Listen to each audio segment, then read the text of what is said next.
And I think this is why we're calling this show The Beginning. If nobody been paying attention, then everybody knows this man's face. He's been doing a lot for attention. Taking the helmet off and actually being the face. I would say he's really pulling a Jerry Jones in this book of being in the limelight of controversy. And that's Antonio Brown. Now, I'm not even sure where to start this off. As you formerly guys know, he was the Oakland Raiders. They had the Hard Knocks out. Everybody was chimed in. And we'll start from there because his journey is short, but it's going to be very memorable. Mr. Jones and T, I'm not sure which one of y'all want to go chime in on this first. I'm going to let Mr. Jones. Really, I was going to let you go, Mr. Jones, because I wanted to touch on something else, but it's fine. I'll incorporate it all. So, first of all, let's just talk about a couple things. So, Antonio Brown, everybody was caught up in, oh, he's losing his mind, it's CTE, it's, something mentally wrong with him, when it wasn't. Antonio Brown just didn't want to play for the Oakland Raiders. How many times we can go back in the history of great players and see that at the end of the day, this is essentially where their careers go to die. Jerry Rice went there. He didn't die, but he was still productive. But Raiders didn't do much when they had Jerry Rice. They did make one Super Bowl though, didn't they? When they had Rich Gannon, wasn't Jerry Rice on that team? Yeah, but it wasn't much of a Super Bowl. They got the hell beat out of them. Exactly. So they did make somewhat of a run. But Randy Moss went there, nothing happened. He quit. Who else?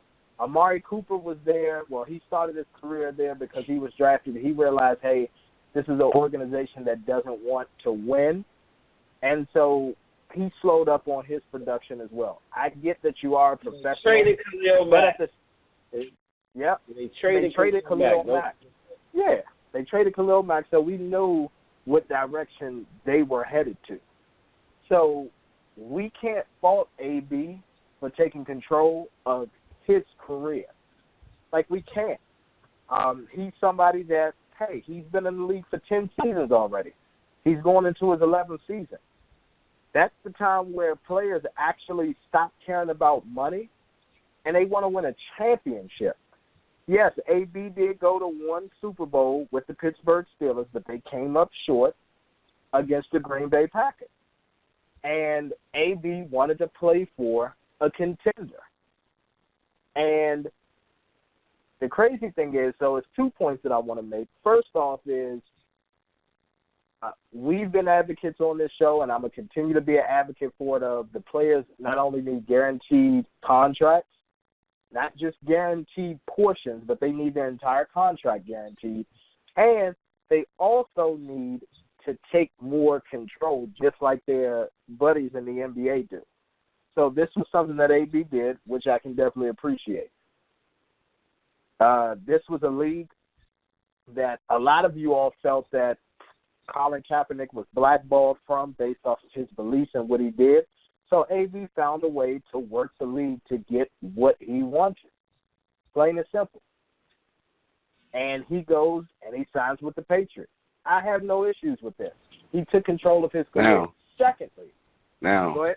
Okay. No. I'm going to let you finish. I'm going to rewind it back after you finish. Because I'm just going to ask.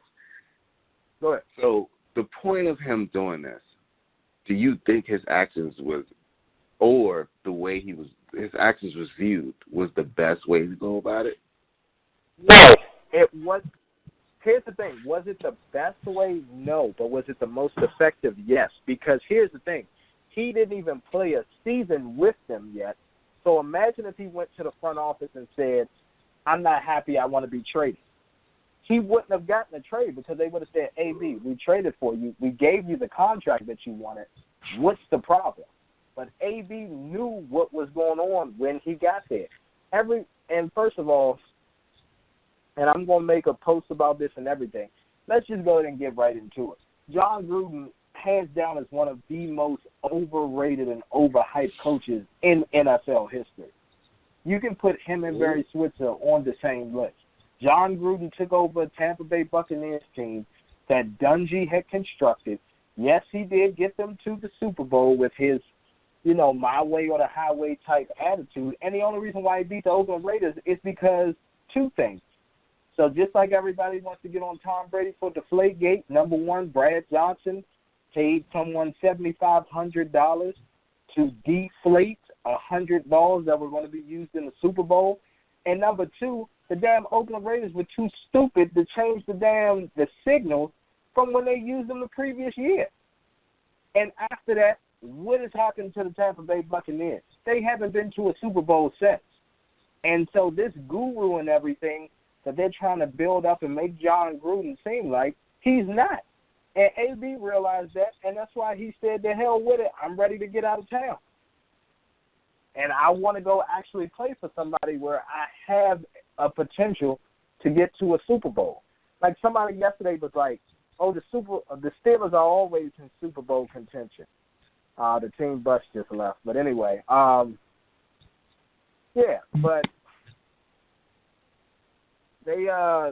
everybody's always sitting up here saying, oh, well, the Steelers were Super Bowl contenders. Yeah, they are. But here's what people have to understand. How many times have the Steelers been to the Super Bowl since AB has been in the league? And how many times have the Patriots been to the Super Bowl since Antonio Brown has been in the league? I rest my case. And thirdly, I get so tired of people just following the narrative of, well, AB lost out on a lot of money. He lost $30 million guaranteed. Let me break down AB's contract when he went over there with the Oakland Raiders. So he signed a 3-year, $52 million deal. $30 million of it was guaranteed. So with that being said, if you divide $30 million, gentlemen, into 3 years, how much is that in guaranteed money each year? 3 into 30.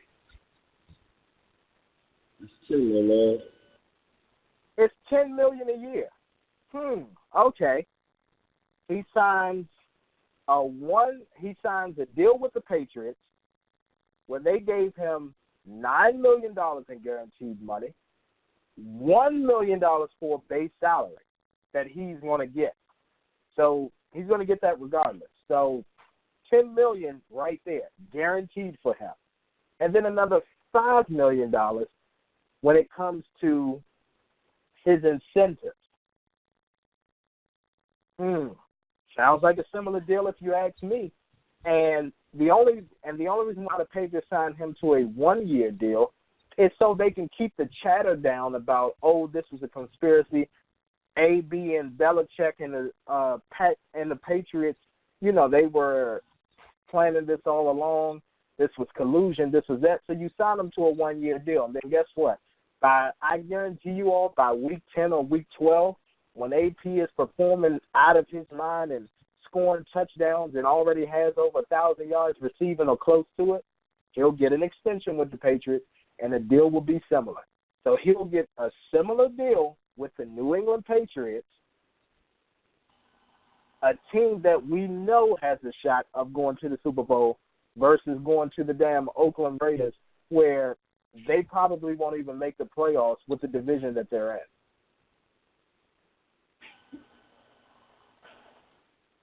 But that's all I had to say about it. First and foremost, I'm ashamed as a native of Las Vegas that's about to inherit this mess. And the fault doesn't go to AB, but the fault goes to the Raiders organization itself. Because little that people knew, New England was one of the people that tried to trade for him during the whole season. And instead, the Raiders went ahead, made that gamble, gave up probably potential stars in their draft pick to inherit somebody that didn't even want to be there. Now, the way he went about it, I have to say, it was kind of diva-ristic, but I can see why he did it. It was planned all along. A dude finally pimped the system. That's what that looks like. I mean, but they should have known the baggage coming in there. We got to remember, the dude recorded a locker room conversation after the game. And he didn't show up to pretty much the last game of the Steelers regular season last year. Mr. Jones, MP, just coming in, they just said that he actually went to social media and sought out social media specialists on how to get cut from the Raiders. Well, here's the thing. Now, it's a whole bunch of stuff that's going to come out now because now it's a smearing campaign on AB. Everybody's upset. Definitely. And definitely, so I don't even believe some of those reports. I'm going to be real with you. It's a smearing campaign now on AB.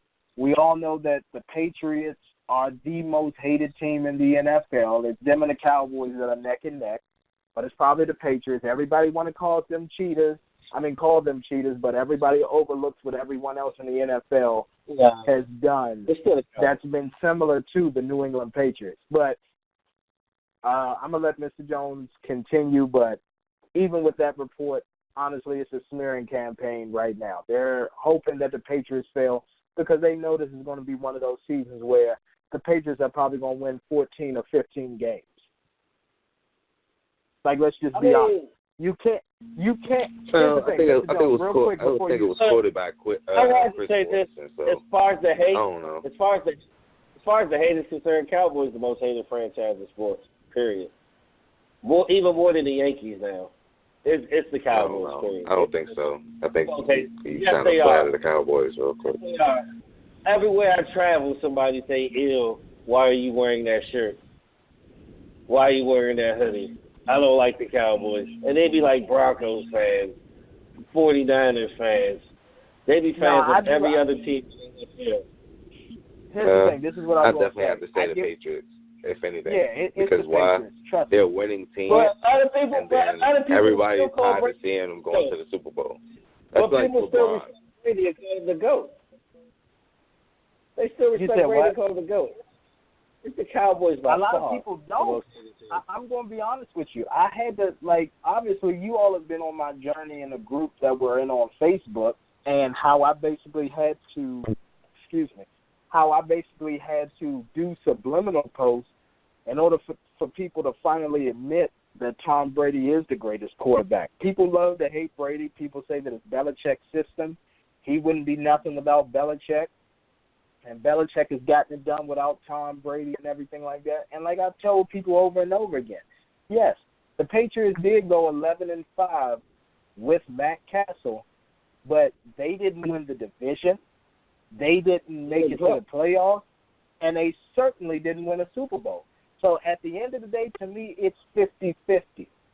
You can have the best scheme in the world, but it's all about execution and if your team believes. And you can ask any ex-Patriot, you can ask any current Patriot. They feel like that as long as TB12 is healthy on the field, they always have a chance to win a game, no matter what the deficit is. Yeah, but at the end of the day, though, it's shame on the Raiders organization for the whole AB mess. And like I said, the Las Vegas Raiders, it sickens me because the star, literally, the star that's coming to Las Vegas now is the fucking head coach. Do you get me? The billboards is going to be John Gruden. Our damn screen in the opening game is going to be John Gruden leading the team. There's no star there. But the star they wanted to chase didn't even want to be there. They should have known that coming into the deal. Come on, who complains about a helmet? Seriously. It was just too many signs. It was just too many signs of like, all right, obviously you don't want to be here.